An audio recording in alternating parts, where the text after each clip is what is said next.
Alors, rentrons dans le cœur de la création même de notre invité avec ce style concept Faro Faro. L'idée, ça germe, ça vient comment? Donc, en fait, un jour, je sors du marché, j'arrive à l'atelier, je vois une culotte, poser une culotte en jean, une vieille culotte jeans posée sur un tabouret. Alors, je demandais à qui appartenait la culotte, on m'a dit que c'était pour le chef d'atelier. Alors, j'ai pris la culotte, j'ai dit, mais est-ce que tu peux me revendre ça? Donc, il me revend la culotte. Je démonte la culotte et je me dis, mais tiens, on a les deux poches devant, et avec le zip ici, la braguette et tout, et derrière, on a les deux poches. J'ai dit, mais attends, j'ai pris un tissu pagne, j'ai taillé la chemise, et j'ai placé ça devant comme ça. Je lui dis, bon, ça va servir en même temps les poches. Donc, j'ai sorti le prototype, et c'est Mewe qui a porté ça dans son clip. DJ Tasman Miss Lolo. Miss Lolo. Vous voyez même Ah, d'accord. la fameuse chemise. Voilà. Ok. Donc, c'est parti de là. Et je me suis dit, bon, la chemise, hormis la chemise, il fallait penser maintenant au pantalon. Donc, j'ai réfléchi, j'ai acheté un jean, j'ai fait des découpes et tout. Et bon, paf, c'est parti comme ça. Ah, Voilà. ouais. Truc vraiment banal. Hein. C'est vraiment banal, c'est comme ça. La plupart des succès, ça commence comme Voilà, Oui, dit banal, comme si de rien n'était. En tout cas, un style. Donc, du qui a- coup, à l'époque, c'était le coupé décalé.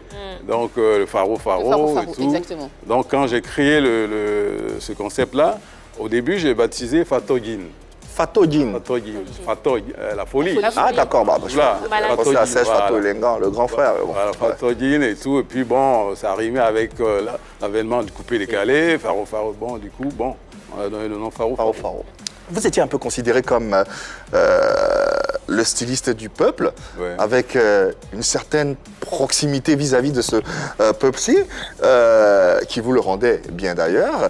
C'était une façon pour vous de décomplexer, de démystifier le métier de styliste qui, pour la plupart, et surtout pour une certaine époque, était un peu inaccessible. Oui, je dirais oui, parce que aujourd'hui, à l'époque, les stylistes avaient du mal à faire des défilés dans les boîtes de nuit et autres, alors que c'est les endroits où on croise tout le monde. Tu peux croiser le ministre, tu peux croiser le chef d'entreprise, n'importe qui. Donc moi, à l'époque, quand je faisais ça, les autres créateurs critiquaient. Ah, lui, il aime faire les trucs dans les boîtes de nuit. Mais du coup, aujourd'hui, tout le monde a adhéré à cette idée. Le premier créateur a vulgarisé un peu la mode, c'est-à-dire qu'à amener la mode un peu partout. Ouais. Je faisais le défilé dans les rues, je fais le défilé avec les mamans, et avec les artistes, le défilé des stars, où les animateurs, les artistes chanteurs ont participé. C'était eux les mannequins. Donc pour moi, la mode, faut le rendre accessible, c'est important. Oui, justement, et cette façon de rendre la mode accessible, afin que vous créiez à cette époque-là vos propres règles, votre propre façon de voir les choses, votre propre vision, ça a forcément dérangé certains. Ça, franchement, je ne sais pas. Quand on arrive dans une corporation, Oui. on a des styles pas très conventionnels qui bousculent. Ça a bousculent les dérangé. codes. Enfin, peut-être Vous ça aide. utilisez du jean, vous mettez sur des Ouais, tissus, ouais. vous faites des défilés dans la Et rue, surtout- vous faites des et défilés dans des surtout- boîtes de nuit, ce qu'on ne voyait pas forcément avant. On ne sait pas que ça a dû déranger les gens. Peut-être que Voilà. je dérangeais, mais moi, je ne sais pas. Vous n'avez jamais eu de remarques? Non, pas du tout, pas du tout. Et pour aller un peu plus loin, est-ce que les gens n'essayaient pas même de vous mettre en confrontation avec ces stylistes qui étaient présents là déjà sur le marché? Un tout petit peu, mais pas trop, parce qu'une fois, il y avait une cérémonie à l'Ivoire où on était tous et tout, et puis bon, je crois que c'est Jules qui était un peu en tête et tout. Bon, moi je me dis, c'est leur choix. Donc quelques années plus tard, bon, je suis chez moi, on me dit non, c'est en 2006, je crois, il y a eu il fallait élire le meilleur styliste du pays. Je ne sais pas si vous avez... Voilà. Donc on m'appelle, on me dit non, c'est moi l'élu. Je dis ah bon. Donc j'étais à l'Ivoire, au cinéma, la cérémonie a eu lieu là-bas.